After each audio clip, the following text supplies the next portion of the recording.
I woke up at 2:47 inches the morning to the sound of my garage door opening. Not the usual mechanical hum. This was different, slower, like someone was trying to be quiet about it. My heart hammered as I grabbed my phone from the nightstand. The temperature in my bedroom read 4 degrees Celsius. In February. In Calgary. The thermostat should have kept it at 21. I pulled on my housecoat and made my way downstairs, each step creaking louder than it should in the dead silence. The garage door was fully open, snow blowing in, my car running. The exhaust filled the enclosed space with a gray haze that made my eyes water. I hit the wall button, and the door groaned shut. Turned off the ignition, stood there in my slippers on the cold concrete, breathing hard, trying to make sense of it. The smart home system I'd installed 6 months ago, the one my son Marcus had insisted would make life easier for a man my age, showed no alerts on my phone, no notifications, no errors, just a calm, blank screen telling me everything was functioning normally. I need to back up, tell you how I got here. Where are you watching from, and what time is it there? Because timing matters in this story. Trust me on that. My name is Robert Chen. I'm 67 years old. Retired from a 40-year career as a systems engineer at one of Calgary's energy companies. I spent my whole life working with computers and automation, so when Marcus suggested upgrading my bungalow with smart devices after his mother passed, I thought, why not? Linda had been the one who preferred things simple, regular locks, manual thermostats, the kind of house where you actually had to get up to turn off the lights. But she'd been gone 8 months, and the silence in this place was killing me. Marcus moved back home around the same time. Said his tech startup in Vancouver had folded, needed a place to regroup. He was 34, brilliant with technology, terrible with money. Always had been. Linda used to worry about him constantly, the way he'd jump from one big idea to the next, burning through his savings, racking up credit card debt. She'd made me promise to look after him, if anything happened to her. So when he showed up at my door with 2 suitcases and a failed business behind him, I didn't hesitate. He was my son, my only child. What else was I supposed to do? The smart home setup happened gradually. First, it was just a video doorbell. Made sense, especially with me living alone now. Then the smart locks. Because, Dad, you're getting older. What if you forget your keys? Then the thermostat. The garage door opener, the security cameras, the lights, the outlets, even the bloody coffee maker.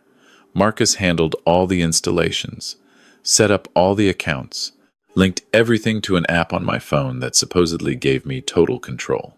Except I was starting to realize I didn't have any control at all. The garage incident was the 3rd time something had gone wrong.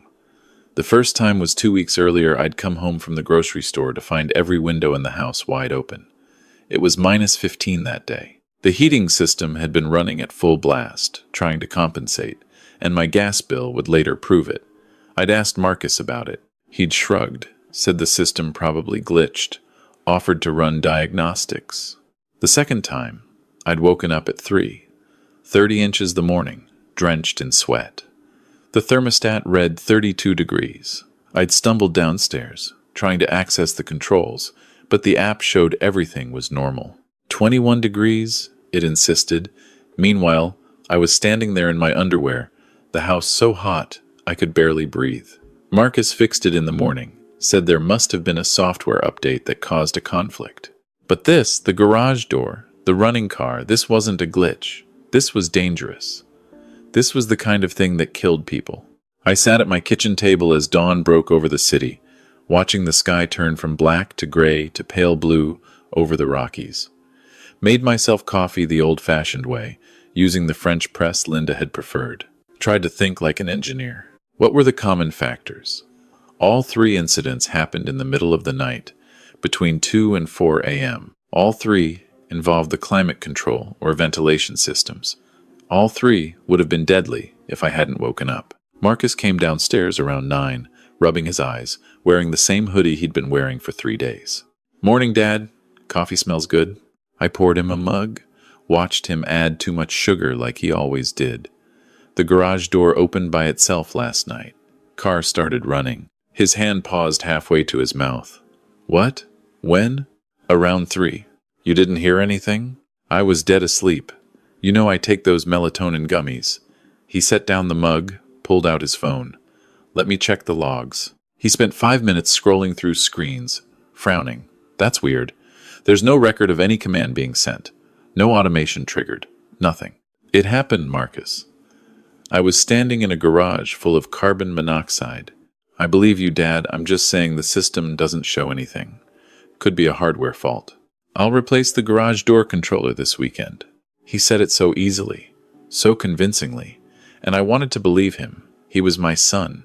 We'd been through hell together after Linda died. He'd held my hand at her funeral, helped me sort through her things, sat with me on the nights when the grief felt too heavy to carry alone. But something in my gut twisted, a feeling I couldn't name, didn't want to name. That afternoon, I drove to a coffee shop on 17th Avenue, one I knew Marcus wouldn't go to, called a number I'd found online, a private investigation firm that specialized in what they called domestic security concerns. The woman who answered had a kind voice, the kind that didn't judge when I said I wanted to investigate my own son. The investigator's name was Sarah Okafor. We met 2 days later at a Tim Hortons in the Northeast, about as anonymous a location as you could find in Calgary. She was younger than I expected, maybe 40, with sharp eyes that missed nothing. I told her everything, the incidents, the timing, my suspicions that I couldn't quite articulate.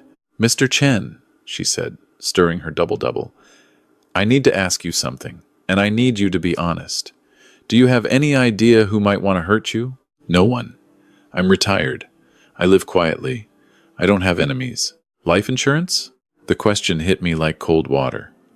"Yes, $750,000. But Marcus is the only beneficiary.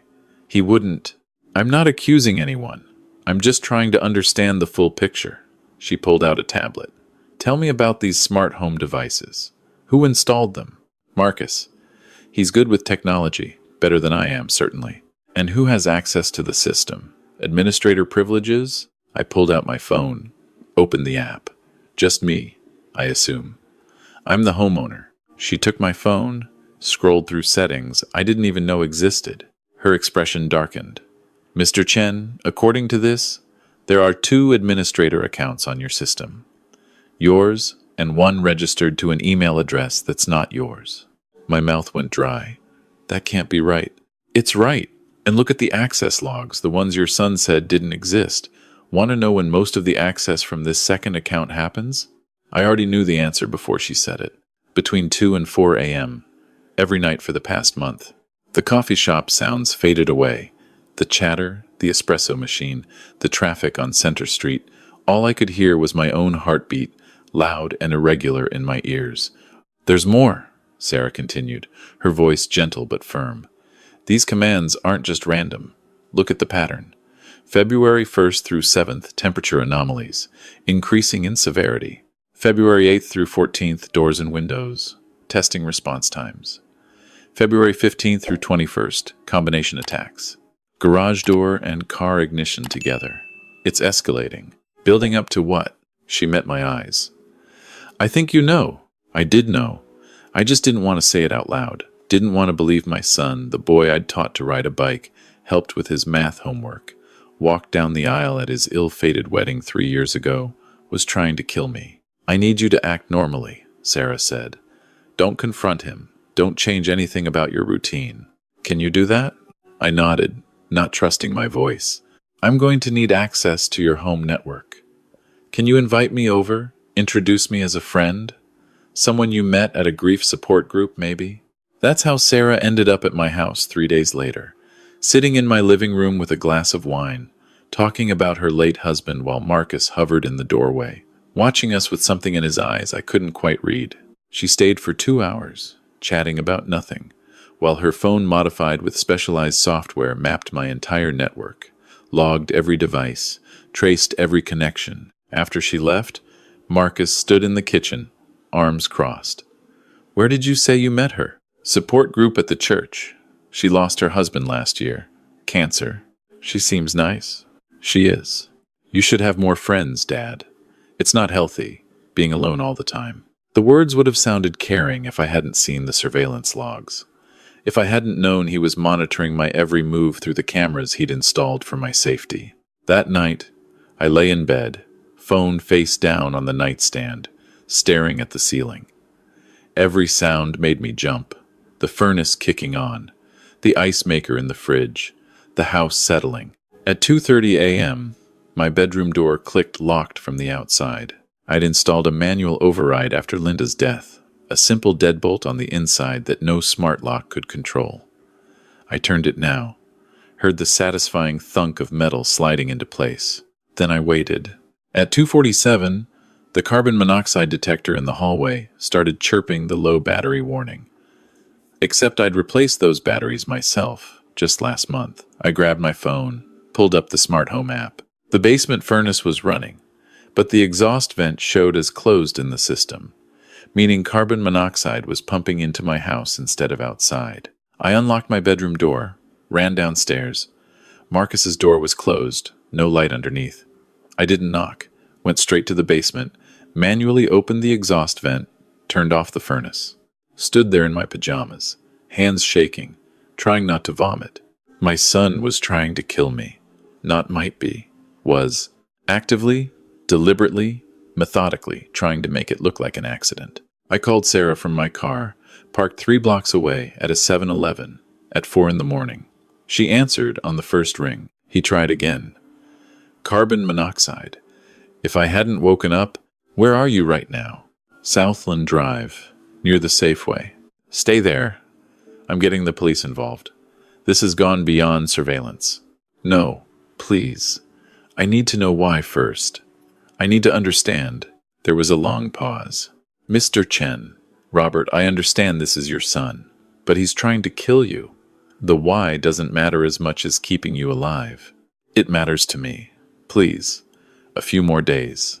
Let me talk to him. Absolutely not. No confrontation. That's the most dangerous thing you could do. Then what am I supposed to do? Wait for the next murder attempt? Another pause. I have a contact in cybersecurity, former RCMP. She can trace the digital footprint, find evidence that'll hold up in court. But you need to give me 3 days, and you need to stay somewhere else. I ended up at a Best Western near the airport, registered under Sarah's name, paying in cash. Spent 3 days watching bad television and eating takeout, while Sarah and her contact dissected my home network like a digital autopsy. The evidence was worse than I'd imagined. Marcus had been planning this for 6 months, since before he'd even moved back home. The failed startup? Real enough. But he'd been embezzling from his investors. There was an active investigation in Vancouver.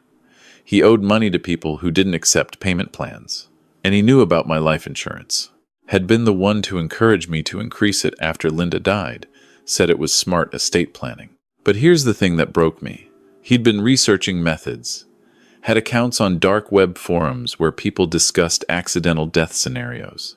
Had downloaded guides on making deaths look natural. Had even consulted with someone Sarah couldn't identify who, about the timeline for an elderly man to succumb to carbon monoxide poisoning versus hypothermia versus heat stroke. He'd been A/B testing murder methods on his own father. The technical details Sarah showed me were chilling. Every smart device in my house had been compromised with custom firmware that gave Marcus complete control while hiding his actions from the standard logs. The administrator account showed his Vancouver IP address initially, but he'd been smart enough to route it through VPNs later. The timing of the attacks corresponded exactly with his phone location data, always in his bedroom, always in the middle of the night when I'd be in the deepest sleep. There's more, Sarah said on day 3, her voice tight. He's been monitoring your health. The smartwatch you wear, he added an app that tracks your heart rate, blood oxygen, stress levels. He was waiting for the optimal time to strike, when your body was most vulnerable. He's my son. I know. I changed his diapers. I taught him to drive. I paid for his university. I believed in every dream he had, even when they failed. I know. What kind of person does this? She didn't have an answer for that. The RCMP got involved on day 4. 2 officers from the Integrated Market Enforcement Team, white-collar crime specialists, who'd been investigating Marcus's Vancouver activities. They reviewed Sarah's evidence, added it to their existing case, told me they had enough to arrest him, but wanted to catch him in the act for a stronger prosecution. So they wired my house, put me back in it, wearing a recording device, with officers stationed in an unmarked van down the street, told me to act normal, to pretend I didn't know. I came home on a Thursday evening. Marcus was cooking dinner, chicken, stir-fry, my favorite. Asked about my trip to Edmonton to visit my sister. I lied easily. Said she was doing well. Sent her regards. We ate together at the kitchen table. Talked about nothing important. The Flames' playoff chances. The weather. Whether I needed help shoveling the driveway. It was so normal, so achingly ordinary, that I almost convinced myself I'd imagined everything. Then, as he was loading the dishwasher, he said, "You should probably get your furnace serviced, Dad. It's been acting up lately." My blood ran cold. Has it? Yeah. I noticed some weird noises. Could be a carbon monoxide issue. Those detectors can be faulty. You know, might not catch a slow leak. He said it while rinsing a plate. Casual. Like he was commenting on the weather. I'll call someone tomorrow. Good idea. You know, at your age, you can't be too careful. One of those things where you just don't wake up. The recording device, hidden in my shirt pocket, caught every word. That night, I lay in bed, fully dressed, waiting. The police had disabled Marcus's access to the smart home system, but he didn't know that yet. At 2:35 a.m., I heard his bedroom door open, footsteps in the hallway. He stopped outside my room, tried the door handle, locked. I heard him go downstairs, heard the basement door, heard him cursing when the furnace controls didn't respond to his commands. The police moved in at 2:47 a.m. I heard the front door crash open, the shouted commands, Marcus's protests. What's going on? Dad? Dad, what's happening? I stayed in my room until an officer knocked, told me it was safe to come out. Marcus was handcuffed on the living room floor, still in his pajamas. When he saw me, his expression shifted through a dozen emotions: surprise, fear, anger, and finally, something that looked almost like admiration. You figured it out. Sarah helped. The grief group lady? Shit. That was a PI, wasn't it? He actually laughed. Of course you'd hire a PI instead of just asking me. That's so you, Dad. Always indirect. Always avoiding confrontation. You tried to kill me. I needed the money. You were going to die eventually anyway. You're 67, you have high blood pressure, you're overweight. I was just accelerating the timeline. One of the officers pulled him to his feet. Marcus Chen, you're under arrest for attempted murder, fraud, and criminal harassment. As they led him out, he looked back at me. You know the funny part, Dad? I almost felt bad about it. But then I remembered how you were always disappointed in me. How you looked at me every time another business failed. How you loved Mom more than you ever loved me. So really, this is kind of your fault too. The door closed behind him. And I stood there in the house that no longer felt like home, surrounded by devices that had tried to kill me, and realized I'd lost my son long before tonight. Maybe I'd never really had him at all. The trial took 8 months. Marcus pleaded not guilty, claimed the evidence was fabricated, that I was a paranoid old man who'd turned on his own son. His lawyer tried to paint me as confused, grief-stricken, manipulated by Sarah into believing a fantasy. But the digital evidence was irrefutable. The forum posts, the research history, the modified firmware, the access logs, the recording of him talking about carbon monoxide leaks and how I'd just not wake up. He was convicted on all counts, sentenced to 14 years in federal prison. I sold the house 3 months after the trial. Couldn't stand to be in it anymore. Every room held ghosts, not of Linda, but of the son I thought I had. I bought a small condo downtown. All manual, everything. Regular locks, standard thermostat. No cameras. No smart devices. No technology that could be turned against me. The life insurance I'd meant for Marcus? I divided it between 3 charities Linda had cared about. Created a scholarship fund in her name for engineering students. Tried to do something good with money that had almost gotten me killed. People ask me sometimes if I'll visit Marcus in prison. If I've forgiven him. The answer is complicated. I've seen him once, 6 months after his sentencing. He looked smaller somehow, deflated. Asked if I'd put money in his commissary account. Didn't apologize, didn't explain, just wanted money. I told him no.